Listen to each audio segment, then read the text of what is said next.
Sir जी हुकूमत की तरफ नवा हुक्म ही आ गए ने वत के चंद चढ़ गए कि रोड से हुन दौरान ड्यूटी आने वेने को सर जी सडने ने।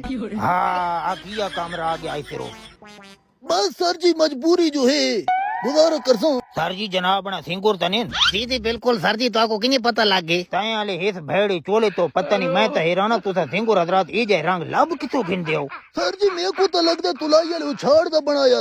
हाँ ते आजकल वाले सिंगुर ये रंग बिरंगे चोला ते खोज बातें जेरे को दे उगा रंग बिरंगा चोला पा के मोर बनाता है। आवाज से सर जी कह दी तवज्जो को नहीं, सारे सिंगरां दा ये रंग बिरंगे चोलां दा मुकाबला है। हाँ ते कई सिंगरां दी तो आवाज नहीं बंदा दे न तो बंदा फौत किया ऐलान ही न करावे। सिंगर वास्ते अच्छी ड्रेसिंग की तो लाजमी है। ओ तो ठीक है लेकिन जेरी ड्रेसिंग आजकल वाले सिंगुर तुसा कीत के तो ताको सारा को इकट्ठा खलारो तो डा डाले चूचार लग दो। सर जी तुसा भी तो डंकी पंप वाले 104 लग दे हो। सिंगुर साहब अपना मुंह तो देखो, पैसे चुनने वाली गुत्थी यार। तुम्हारे मुंह नाल मुछां तुम्हारी इन्हीं लगदियां बंदा दे उच्ची खोरी वाला सैंडल त्रोटा पे। सिंगुर साहब मैं तक ई तक के चोला नला हावे पिया क्या वो किश्तां ले हारमोनियम मार मुई ये चोला पा के तू जेरे इशारे चुलंग ते को भला फितराने दी तो